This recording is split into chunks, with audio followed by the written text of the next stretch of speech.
This is RTV6 News at 6, working for you. Good evening. I'm Amanda Starantino at the WRTV studios. Home studio tonight, first at 6, a closer look at the impact COVID-19 is having on Indiana. The State Department of Health reports 581 new cases of COVID-19. That's 100 more new cases than were reported yesterday. And since the pandemic began, 29,274 people in Indiana have been diagnosed with the coronavirus. The state also reports 38 new deaths caused by COVID-19. That's down from yesterday when the Department of Health confirmed 57 new cases. So far, 1,716 Hoosiers have died from COVID-19.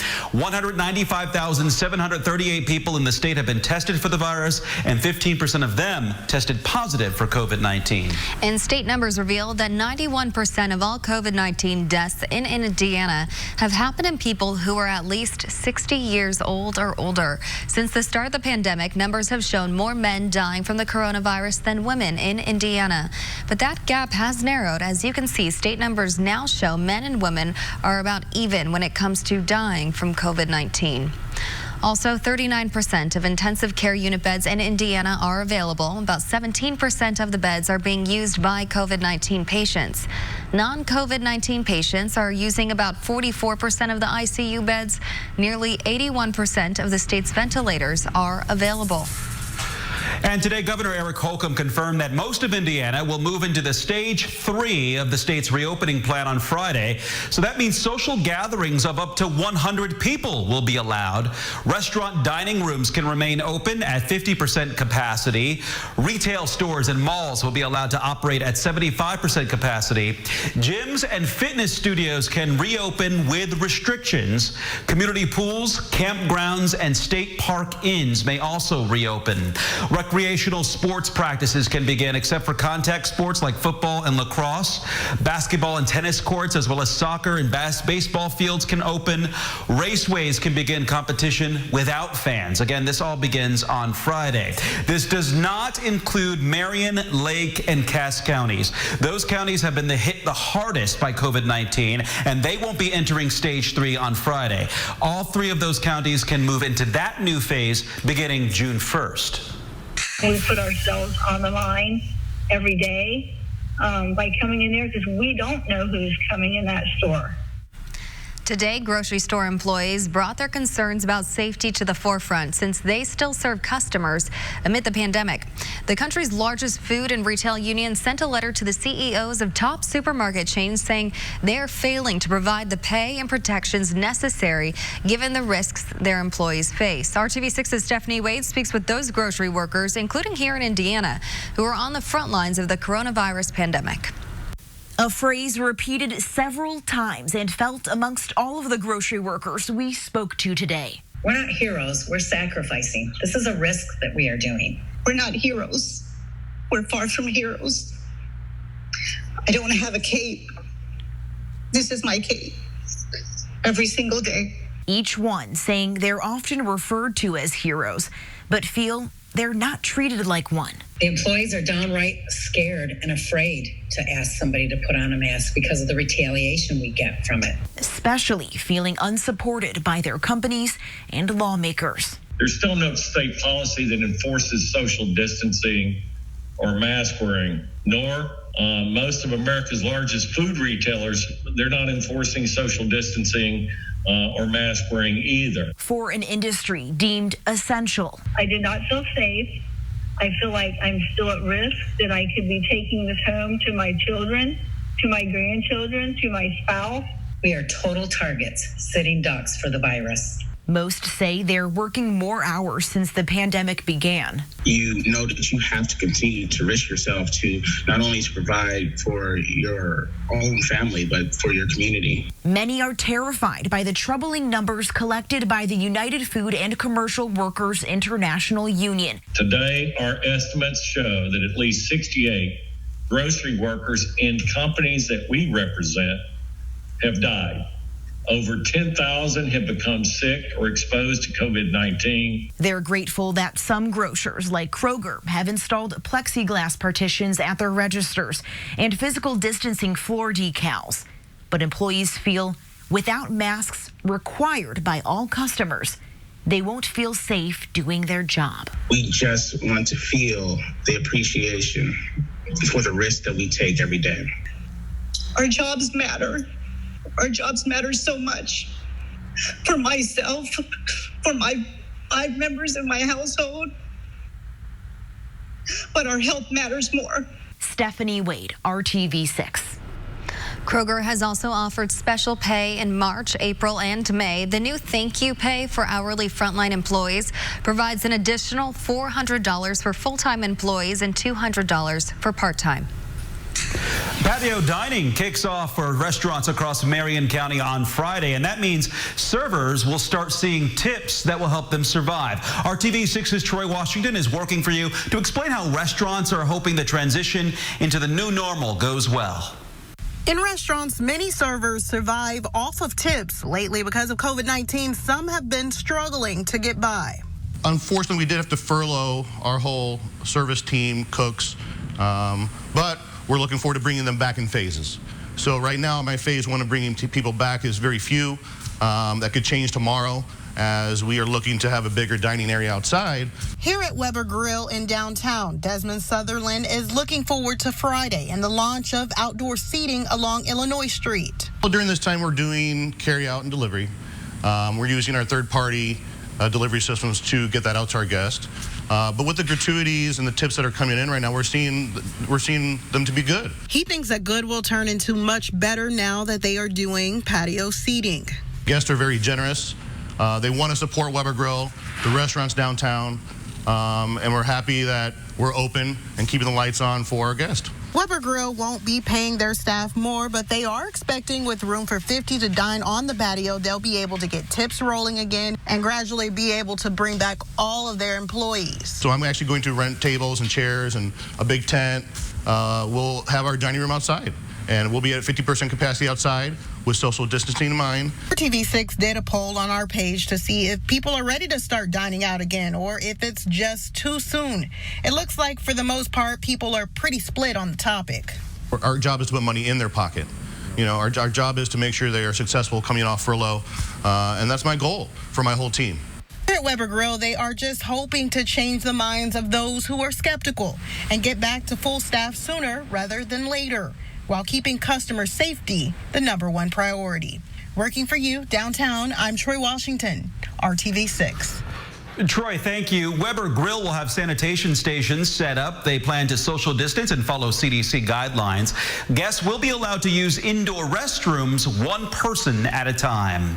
The barriers are starting to go up in downtown streets that will be shut down to help restaurants serve more people outdoors. Today, the Department of Public Works began putting up concrete barriers designed to encourage people to walk on the streets and stay off the sidewalks. That way, restaurants will have more room for outdoor dining tables. Again, Marion County is allowing outdoor dining only when restaurant options are officially expanded on Friday. There will be street closures in Broad Ripple, on Georgia Street downtown, and on the southern part of Monument Circle.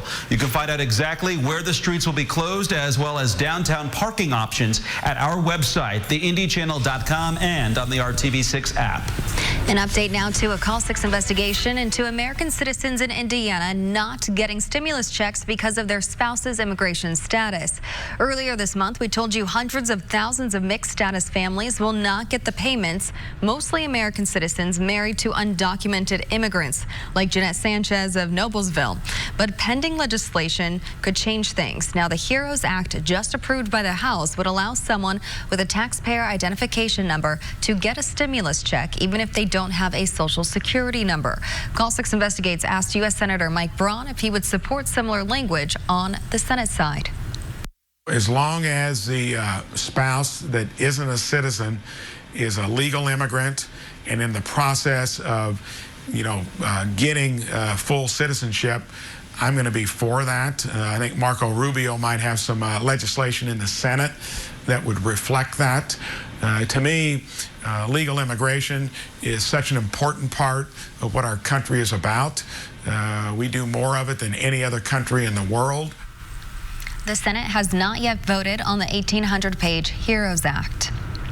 One Hancock County restaurant had to make some big changes to reopen its dining room, but they're still going strong. Coming up, see how the Bluebird is putting out some of the best fried birds in the area. Patience is the word if you're waiting on a warm-up, but you will be rewarded. Look at the weekend temperature. More on that when we come back.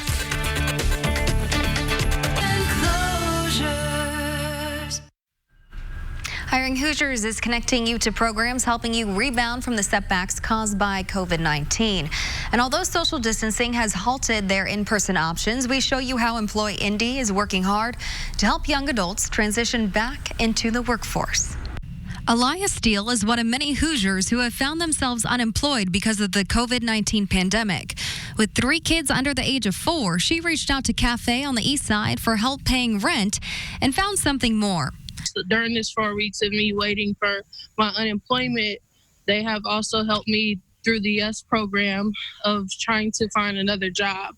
Through virtual tools, Aliyah's career coach works with her daily to find resources to pay her bills. They've also been exploring certification opportunities to help Aliyah land a better job. Within a short period of time, they've actually offered me a lot. These resources are all in the Employ Indy's ecosystem of organizations targeting Indy's opportunity youth. Who may have, dropped out of high school or graduated from high school, but not on a career trajectory. WRTV has shown you through Hiring Hoosiers how these programs engage young people through in-person one-on-one interaction with classes, basketball, and other workshops. Now, this pandemic has brought a new challenge for Employ Indy. Amanda has opened up for us another area of development that we need to work with them on, and that is accessing these virtual tools. Employ Indy is getting creative to keep up its connection with the community it serves. Whether it's the crime prevention or if it's just a place to talk in the Zoom room, or if we're sending out text blasts to ask them to come and get a food box and connect with your career navigator. We're also preparing to launch a NBA 2K20 virtual online basketball tournament. Although things look different now, Employ Indy organizers want young Hoosiers to know they are offering support for a wide range of needs, even during this difficult time. They do have a contact number with someone that they know and trust, would give them sound advice and care about their futures, right? To make sure that they're making good choices and good decisions so that when we come on the other side of this, they're better positioned to continue their goal plan.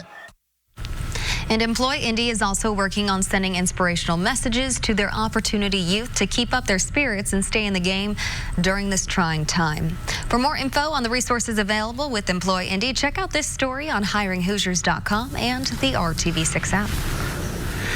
In the counties outside of Indianapolis, many restaurants have begun welcoming diners back for sit-down service. One longtime favorite in Hancock County had to give up a couple of old traditions, but the great food there still carries on. Our Brad Brown now with a closer look.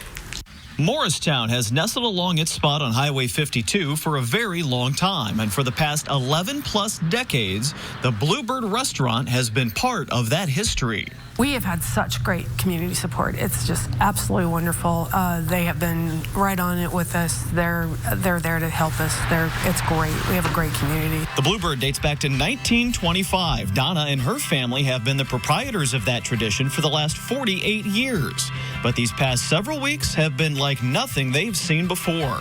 A challenge, something that makes you really think about how to rethink what you do. They've recently welcomed diners back inside for a taste of home-style favorites. Yeah, now you can see them, and it's great. It is wonderful. The comment they made when they sat at that table up there on Monday morning or Monday afternoon was, "It's so nice to sit down and eat." You know, so it's a need that we're filling. We're all about home cooking. Fried chicken is what we do the best. We like lumpy mashed potatoes. We make our gravy from scratch, and it's low fat because we use 2% milk. They had to shut down their popular salad bar and buffet, but along with the regular menu, you can still get all of the Bluebird's best family style, including that chicken and some of the best pies around. We created this 10-pack of chicken that comes with the potatoes, the gravy, the green beans, the rolls, and most importantly, pie. Because we make our pie from scratch, we use lard. the only way to go. It's nice to have people back. It's nice to walk through the dining room and there's people. It's weird to have all this space in here because, you know, we're usually trying to jam as many as you can. But it's nice to have the people back and to get back to that. Donna and her mom are making those pies at the Bluebird. She says that Oreo pie has been their most popular flavor recently. I can tell you why. It's because it is delicious. Their sugar cream pie is top-notch as well. You can check the Bluebird Restaurant Facebook page for a look at their daily specials. We want to give a shout-out to the Copper Kettle just a couple blocks up the street in Morristown. They are taking reservations for dine-in. They have carry-out available as well. There's more great chicken and home-style cooking there. Working for you, Brad Brown, RTV6. From the food menu to the meteorological menu, let's take our mind off the cloudy and cool conditions we have right now in central Indiana. Start to look toward Memorial Day weekend, where we will have a change. Temperatures will start to warm up once again. We can look forward to that. Big picture, the eastern half of the country will finally be out from under the influence of that spinning area of low pressure, which has the cooler temperatures, occasional showers, and lots of cloud cover around. Temperatures will respond to a change in wind direction as well. Lower 80s Saturday. As we get to Sunday and Monday, two warmest days within the 7-day planner, comfortably above our 74-degree average high. Notice we don't eliminate rain chances. Tomorrow and Friday, rain chances very low. Saturday, Sunday, 40% chance that we'll have thunderstorms. Mainly during the afternoon and early evening is when they would bubble up as temperatures with more humidity in the air climb into the 80s. Monday's the most likely day for thunderstorms. Rotating around this area of low pressure, everything is in a counterclockwise flow. So look what's happening. Eastern Kentucky, portions of West Virginia. That rain is actually coming back to the northwest, first into Ohio, and could reach portions of the Hoosier State, especially southeast Indiana, with some sprinkles or very light showers tomorrow. Temperature 56 in Greenfield, Martinsville, and Morgan County, also at 56. Temperatures not much of a range today. Handful of degrees from morning low to afternoon high. 61, that's the current temperature in Evansville. A little warmer actually up in Gary at 63 degrees. Temperatures will not change much tonight. This is what we wake up to. The tug of war will continue between clouds and sunshine. And once again, the clouds will win during the day Thursday. High temperatures a little warmer than today, though, where we didn't make it out of the 50s. 64 the afternoon high temperature. Will be warmer than that as we start to end the week. 7 a.m. tomorrow, couple of showers, as I mentioned, southeast Indiana. Chance of rain in any one spot, just 20%. And love these brighter colors representing the warmer temperatures on Friday to end the work week. Temperatures well into the 70s. And that's the beginning of the warming trend. And here's the end of the warming trend within the 7-day forecast. The rain and thunderstorms develop on Memorial Day. They're most likely then. But 80s, as you can see, as we go through most of the 7-day forecast. Looking forward to that. All right, looking forward to the weekend, too. Thanks, Kevin. Well, usually we would have been in the middle of race week in Indianapolis. Instead, the Indianapolis 500 is currently set for August 23rd. In this year of the pandemic. And our trackside analyst Tony Kanaan is also in charge of the Drivers Association as they work towards a return to racing. And he had a message as he hit IndyCar's social media today. Call it Tony's Takeover. Dave First was there too in the Sports Extra Spotlight. This isn't the way the track was supposed to look on May 20th, in the middle of race week at the world's greatest race course. This isn't what IndyCar's Facebook page was expected to look like either. You have Carb Day. An AJ Foyt Racing takeover during this pandemic era, including 2013 Indy champ Tony Kanaan on Facebook Live, reminiscing a bit. I inevitably find myself going, okay, Monday I would have been doing this, Tuesday I'd be... I'm not that nostalgic about that it's not happening this weekend because I'm still like, it's going to happen. So I got to, all these things that I'm missing or not missing, it's going to happen in 3 months from now. And that's why back in the Foyt Racing Shop and Speedway, the work continues to get race cars ready, turning a wrench here, placing a wrap there, all under the banner of SuperTex, as the Facebook questions continue. How impressed are you by the popularity that AJ Foyt, your boss, still has amongst older and newer generation fans? Best of luck this season. Sure would be great to see you and AJ win the 500 together. That'd be a very popular victory. Yes, it would. That would be good. It looks like the guy never lost his fan base. I mean, you can barely walk into our garages every day because it's packed. People are in there because you guys have the best ice cream in the garage. And hot dogs. And hot dogs. And hot dogs. That's correct. And a few questions about what happened just 7 years ago and getting back to sip the milk a second time.